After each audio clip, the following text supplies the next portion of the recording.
Dans cette vidéo, nous allons définir les mesures et donner quelques propriétés élémentaires. Commençons par la définition d'une mesure. On part d'un espace mesurable et on dit que mu est une mesure si elle satisfait deux propriétés. La première, c'est que la mesure de l'ensemble vide doit être égale à 0. La deuxième, c'est que pour toute famille dénombrable d'éléments de l'attribut, 2 à 2 disjoints, la mesure de la réunion doit être égale à la somme, ici donc la série, des mesures dn. Je rappelle que l'attribut, c'est l'ensemble des gens qu'on va mesurer. C'est la définition d'une mesure, donc ça part bien de l'attribut, et ça va dans 0 plus l'infini. Vous remarquez que c'est 0 plus l'infini fermé, c'est-à-dire qu'on a la possibilité de donner comme valeur plus l'infini. Lorsque c'est le cas, l'ensemble E, muni de cet attribut, et avec cette mesure, est un espace mesurable. Regardons quelques exemples. Si je prends E égale l'ensemble des entiers naturels, et comme tribut, l'ensemble des parties de L, eh bien, je peux définir mu, qui va donc de E dans 0 plus l'infini, de la manière suivante.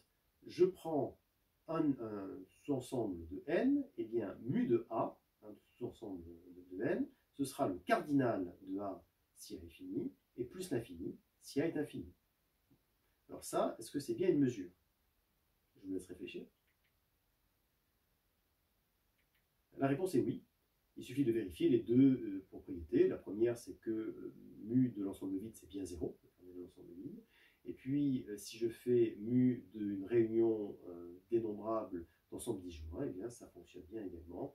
J'ai bien la somme de ces mu de chacun de ces ensembles. Donc, c'est bien une mesure. Elle s'appelle la mesure de comptage de l'ensemble n. Un autre exemple. Si je prends des articles vendus dans un magasin et que je prends donc l'ensemble des parties de ces articles, donc des paniers qu'on peut constituer avec ces articles, et bien on va définir mu qui va de l'ensemble de ces paniers dans 0 plus l'infini comme étant bien, le montant à payer quand on passe en caisse. Bon. Donc ça, est-ce que c'est une mesure? Eh bien, je vous laisse y réfléchir. Alors la réponse est oui, c'est une mesure, avec un petit bémol, c'est qu'il ne faut pas qu'il y ait de réduction ou de tarif dégressif. Vous voyez que si le deuxième pack de yaourt est 50% moins cher parce que vous en avez acheté un premier, eh bien, les hypothèses de la mesure ne vont plus fonctionner, ce ne sera plus une mesure, mais sinon c'est bien une mesure. Prenons un autre exemple, si je prends un ensemble quelconque, une tribu, pour laquelle un x0 dans E, eh bien, je vais définir mu comme étant l'application qui va de l'attribut dans 0 plus l'infini, et qui, pour un ensemble A, un élément d'attribut, va nous donner la fonction indicatrice de A évaluée en x0. Alors ça, est-ce que c'est une tribu? Pardon, est-ce que ça, c'est une mesure? Pardon. Alors la réponse est oui, c'est une mesure. Vous pouvez le vérifier facilement. Bon, mu de l'ensemble vide, c'est la fonction indicatrice de l'ensemble vide évaluée en x0. La fonction indicatrice de l'ensemble vide, c'est la fonction identiquement nulle, donc évaluée en x0, ce sera 0. Et puis, si je prends une famille dénombrable d'ensembles, eh bien, si l'un d'entre eux contient x0, les autres ne contiendront pas x0, puisqu'ils sont 2 à 2 disjoints, et dans ce cas, eh bien, la mesure de la réunion, ce sera 1. Soit aucun ne contient x0, et dans ce cas, la mesure, ce sera 0, ce qui est bien cohérent avec la somme des mu de chacune des éléments de cette famille. Donc, c'est bien une mesure, et ça s'appelle la mesure de Dirac au point x0. On la note par ailleurs delta x0. Un exemple d'utilisation de la mesure de Dirac, c'est le suivant. Si je considère les 18 centrales nucléaires en activité en France, et que je m'intéresse à la production électrique dans une partie du territoire, une région, alors une région pas au sens administratif, une zone de la France, éventuellement d'ailleurs pas connexe nécessairement, eh bien, ce que je peux faire, c'est définir E comme étant la France, l'attribut comme l'ensemble des parties. Et bien, pour chaque centrale, I, donc entre 1 et 18, je vais noter LI, sa position, donc je vais supposer être ponctuelle, et puis PI, la puissance électrique produite par la centrale. Bon. Eh bien, je vais pouvoir définir la mesure comme étant la somme pour i variant de 1 à 18 de PI delta LI. Voilà. Et bien maintenant, si je prends une zone, voilà, je prends une zone en France, j'appelle R, mu de R, ça va être la somme pour i variant de 1 jusqu'à 18 de PI delta LI de R. Alors, dans R, il y a 3 centrales, donc delta LI de R sera nul pour 15 des 18 centrales, et puis pour les 3 autres, eh bien, ça sera égal à 1. Donc ça veut dire que mu de R, ce sera la puissance de chacune des 3 centrales donc, qui est dans la région, ce qui donne dans le cas présent 9100 MW de production électrique. Voilà. Si je prends maintenant E égale R3, et comme tribu, l'ensemble des parties de R3, eh bien, j'aimerais généraliser, dans le cadre d'une fonction mu, le calcul des volumes, celui qu'on connaît depuis l'école élémentaire. Vous savez, le cube, le pavé, la boule, 4 tiers de pi R3, etc. Bon. Eh bien, j'aimerais avoir une mesure mu, enfin, oui, j'aimerais avoir une mesure mu qui s'applique à toutes les parties de R3 et qui me donne donc du coup une valeur. Bon. Eh bien, il se trouve qu'une telle mesure mu n'existe pas. On ne peut pas la construire, on peut même démontrer qu'on ne peut pas la construire parce qu'il y a le paradoxe de Banach-Tarski, qui d'ailleurs en fait est un théorème, qui montre que si vous prenez une boule, eh bien en la découpant en 5 morceaux, vous allez pouvoir ensuite reprendre ces 5 morceaux, les remettre ensemble et vous aurez 2 boules. Voilà. Donc, alors évidemment, la tête des 5 morceaux, c'est un morceau un peu particulier, mais ça marche très bien. Voilà. Donc ça veut dire qu'il ne sera pas possible de construire une mesure puisque ça ne va pas satisfaire les hypothèses de la mesure. Donc, voilà. C'est une peine perdue. Alors, si vous êtes intéressé par le théorème de Banach-Tarski, il y a une très bonne vidéo de vulgarisation, hein, mais en anglais. Je mets le lien ici, vous pourrez, à la suite de cette vidéo, aller regarder. Et puis, je mets également dans les notes de cours la démonstration très rigoureuse du fait que, effectivement, on a ce paradoxe, entre guillemets, enfin, c'est pas un paradoxe, parce que justement, ce serait un paradoxe si mu existait. Le fait qu'on ait cette situation montre qu'on ne pourra pas définir mu, une mesure mu, sur l'ensemble des parties de R3. Alors ça, bon, on aurait préféré pouvoir définir mu sur toutes les parties de R3, c'est pas possible.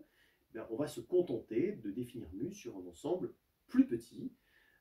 C'est ce qu'on va faire dans la vidéo suivante.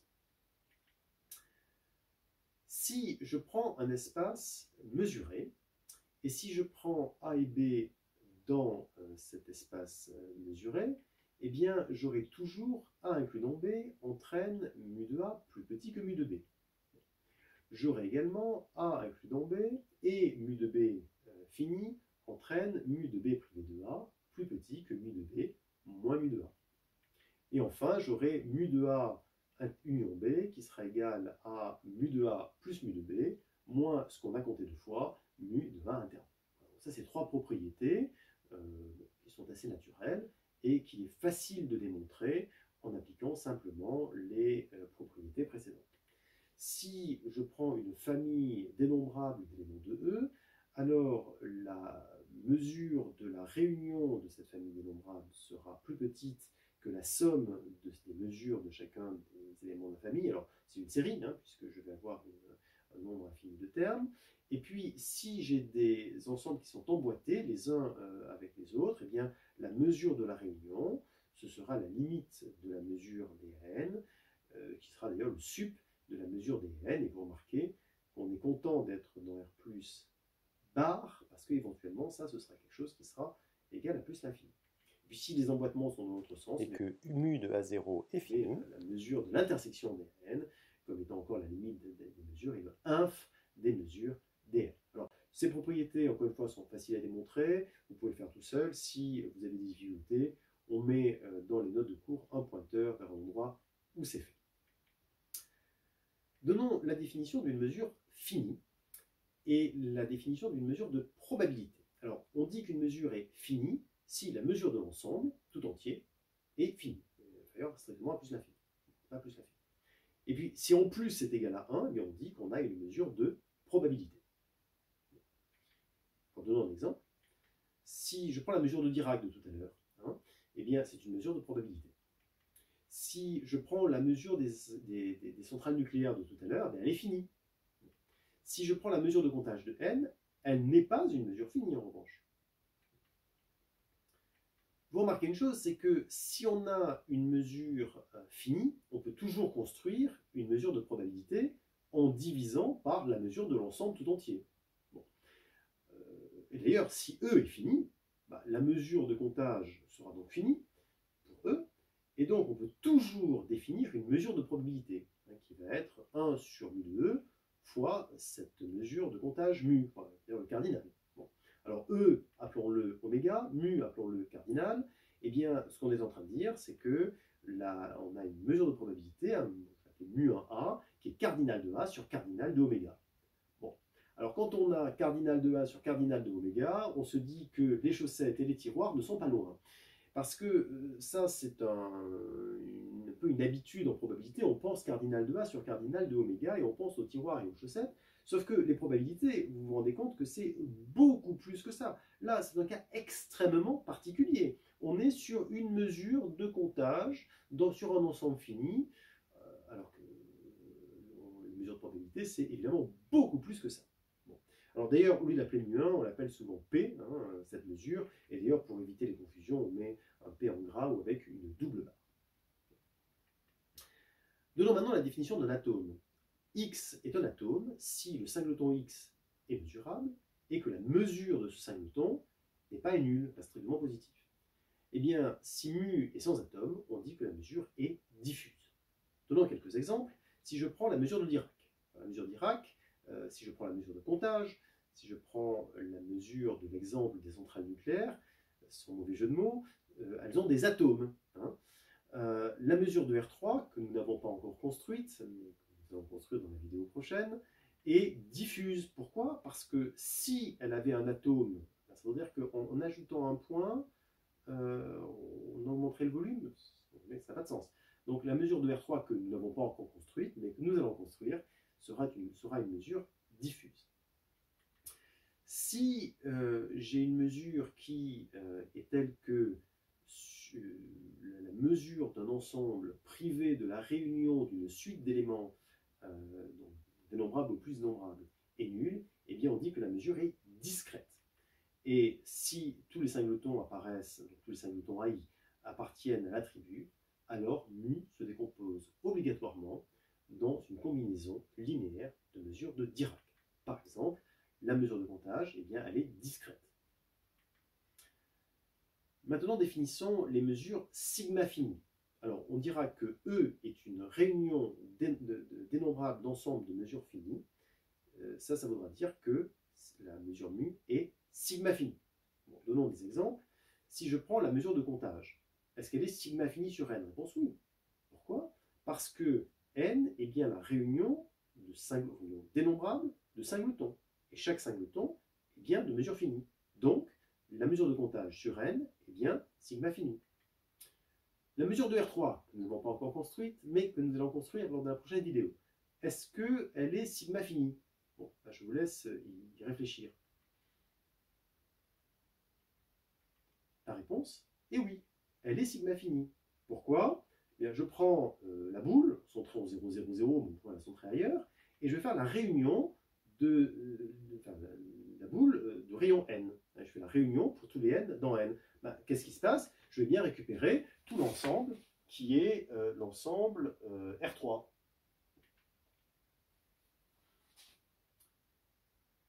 Donc, c'est bien une mesure sigma finie. En revanche, si je prends la mesure de comptage sur R, donc je prends la tribu de partie de R, et je donne à chaque atome de R une valeur, par exemple, la mesure 1, on voit bien que ça n'a aucune chance d'être une mesure sigma finie. Si je prends un ensemble dans l'attribut et que sa mesure est nulle, on dira que cet ensemble est négligeable. Tout à l'heure, on avait l'ensemble des nombres, on avait des mesure qui était nulle, on dira que voilà, cet ensemble est négligeable. Et lorsque l'on a une proposition logique qui est vraie, sauf sur un ensemble négligeable, on dira qu'elle est vraie presque partout. Par exemple, si je prends la mesure de R3, construite, eh bien, une droite et un plan seront forcément de mesure nulle. Pourquoi? Parce que c'est plat, il n'y a pas de volume. Donc, celle qu'on va construire, forcément, ce sera de mesure nulle. Donc négligeable. Q3 sera également négligeable. Alors, pourquoi Q3 sera-t-il négligeable? Je vous laisse réfléchir. Alors, Q3 est négligeable parce que Q3 est dénombrable. Q est dénombrable, donc Q croix Q, c'est dénombrable. Eh bien, ce qui va se passer, c'est que la mesure, on a dit qu'elle était diffuse, donc elle n'a pas d'atome.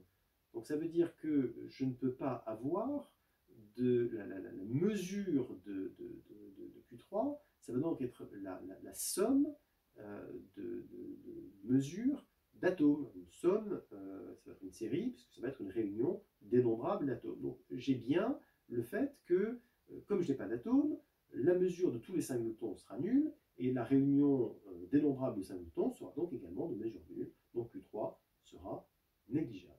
Et donc la proposition dans R3, il y a des triplés avec une composante irrationnelle presque partout, est une phrase qui est vraie. Il y a triplé avec une composante irrationnelle presque partout, c'est-à-dire c'est vrai, la proposition est vraie, sauf sur un ensemble de mesures. Lorsque on a une mesure qui est complète, ça veut dire que tout sous-ensemble d'un ensemble mesurable négligeable est lui-même mesurable. Voilà, donc négligeable forcément, puisqu'il est inclus dans un ensemble de mesures. Bon. Donc ça veut dire, si on a ça, ça veut dire que la mesure mu est complète. Alors, je redis ce que ça veut dire. Ça veut dire si je prends S qui est inclus dans A, mesurable, et la mesure de A égale 0, on doit avoir S mesurable. C'est ça que ça veut dire. Si on a ça, la mesure est complète. C'est très pratique. Par exemple d'utilisation, la mesure de R3 que nous n'avons pas encore construite, donc c'est une marque déposée, est complète. Si on a ça, ça veut dire que tous les ensembles inclus dans un plan seront mesurables et donc de mesure nulle. Et ça, évidemment, on a très envie de ça, parce que, vous voyez, vous prenez un plan, donc mesure nulle, voilà. Eh bien, si vous prenez un ensemble complètement biscornu dedans, il faut qu'il soit mesurable, et sa mesure sera nulle. Voilà. Donc, si on a ça, on a une mesure qui est complète. Bon. Eh bien, si l'ensemble, si l'espace mesuré n'est pas équipé d'une mesure complète, c'est pas très grave, parce qu'on peut toujours la compléter, compléter l'attribut pour qu'il le devienne.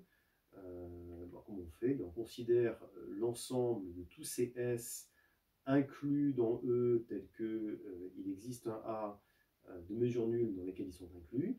Donc ça, c'est essentiellement l'ensemble des gens qui empêchent la mesure d'être complète. Eh bien, on va compléter l'attribut en prenant l'attribut engendré par l'attribut de départ, union, cet ensemble est. Eh bien, mu s'étend de manière unique de E à cet attribut complété, et cette extension est bien une mesure complète.